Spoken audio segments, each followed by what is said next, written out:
Hello, this is R.J. Deacon reading the Supreme Court of the United States opinion syllabus in Wooden v. United States, certiorari to the United States Court of Appeals for the Sixth Circuit. Argued October 4th, 2021. Decided March 7th, 2022. If you'd like to support the podcast, please stay tuned to the end of the podcast.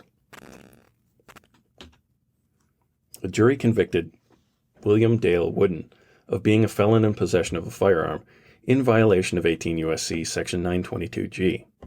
The government asked the district court to sentence Wooden under the Armed Career Criminal Act, ACCA.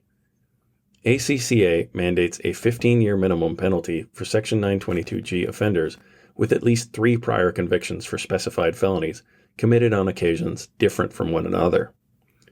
Section 924E1. Wooden's relevant criminal record included 10 burglary convictions arising out of a single criminal episode in 1997, during which Wooden had unlawfully entered a one-building storage facility and stolen items from 10 different storage units. Prosecutors indicted Wooden on 10 counts of burglary, 1 for each storage unit, and Wooden pleaded guilty to all counts.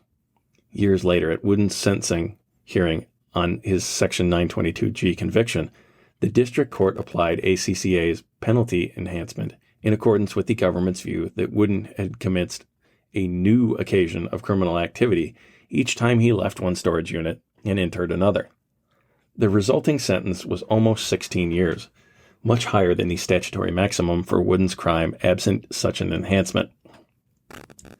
The Sixth Circuit affirmed, reasoning that ACCA's occasions clause is satisfied whenever crimes take place at different moments in time, that is, sequentially rather than simultaneously. The decision below is reversed, and Justice Kagan delivered the opinion of the court. Wooden's 10 burglary offenses arising from a single criminal episode did not occur on different occasions, and thus count as only 1 prior conviction for purposes of ACCA.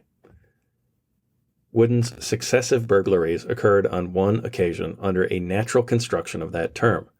An ordinary person using language in its normal way would describe Wooden's entries into these storage units as happening on a single occasion, rather than on 10 occasions different from one another. Section 924E1. The government's contention that an occasion ends at the discrete moment when an offense's elements are established contravenes the ordinary usage of the word. An occasion may itself encompass multiple temporary distinct activities. For example, the occasion of a wedding may include a ceremony, cocktail hour, dinner, and dancing. Those activities need not, and often do not, occur simultaneously, yet they nevertheless compose one occasion. The same is true for sequential criminal offenses. Indeed, the court has often used the word occasion to encompass multiple temporarily discrete offenses. See, for example, United States v. Bryant. The government's contrary view that each sequential offense forms its own occasion can make someone a career offender in the space of a minute. But that view goes far towards collapsing ACCA's 2 separate statutory conditions for imposing an enhanced penalty on a Section 922G offender. ACCA's enhancement kicks in only if 1. The offender has 3 previous convictions for specified felonies, and 2. Those predicate felonies were committed on occasions different from one another. Section 924E1. The government's approach would largely collapse the 2 conditions and give ACCA's 3 occasions requirement no work to do.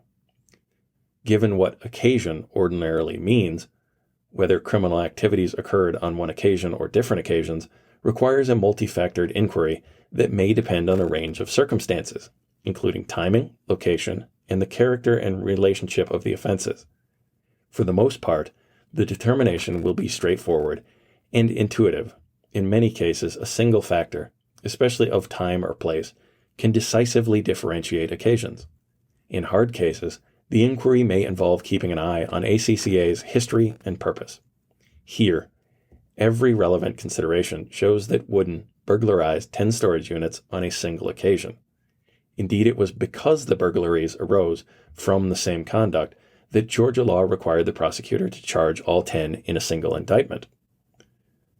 That's Georgia Code Annotated 16-1-7B.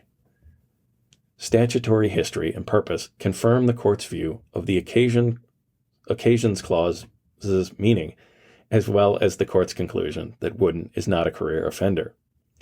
Congress added the Occasions Clause after a court applied ACCA's enhancement to Samuel Petty, an offender who, much like Wooden, was convicted of multiple counts of robbery for one night in one restaurant. See United States v. Petty. Petty sought review in this court, and the Solicitor General confessed error, stating that ACCA should not be construed to reach multiple felony convictions arising out of a single criminal episode. Shortly thereafter, Congress amended ACCA to require that the requisite offenses occur on occasions different from one another.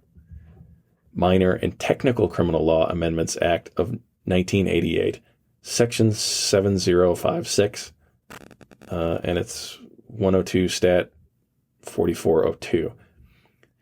That statutory change, rejecting the original outcome in Petty in light of the Solicitor General's confession of error, is at odds with the government's current view of the Occasions Clause. The government attempts to distinguish the facts of Petty, but nothing about the Solicitor General's confession of error or Congress's amendment of the ACCA suggests any concern for whether an offender's crimes were committed simultaneously or sequentially. Instead, each was based on another idea, that a person who has robbed a restaurant and done nothing else is not a career offender. The history of the Occasions Clause thus aligns with what this court has always recognized as ACCA's purpose, to address the special danger posed by the eponymous armed career criminal. That's Begay versus United States. Wooden's burglary of a single storage facility does not suggest that kind of danger, any more than Petty's robbery of a single restaurant did.